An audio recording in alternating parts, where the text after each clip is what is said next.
هاي شقطح اغوى دخول من زمان عنكم يا جماعه، وحشتوني. تجوني دائما منصات ثانيه تقولون وين ايش يا طيف الطفطوف، اشتقنا ايش صورينا فلوق في التيك توك. فجاكم الحين اسرع فلوق.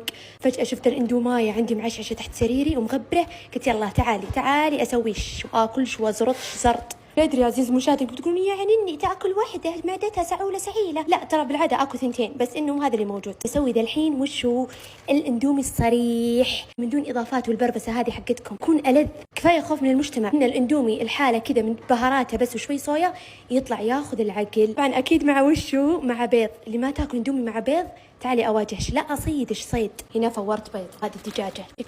تشيكن وين حبه واحده. اخ يا جماعه ببكي، تذكرت ذكريات لما كنت اسوي ببيتنا زمان واحنا صغار اندومي. كنت اسويها بالتخبيه بالهربه، ادخله جوا جيبي واسويه وتعب نفسي، بعدين فجاه ينكب. ممنوع كان عندنا الاندومي بشكل فظيع.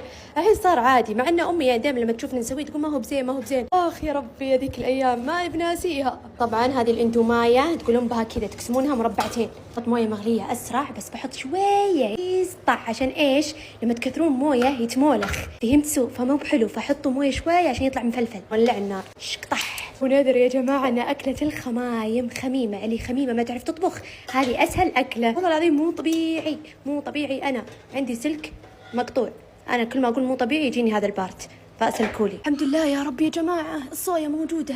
دائما ادلحسها هنا، ادحسها عشان ما حد يخلصها، لاني بكل مره ابغى اسوي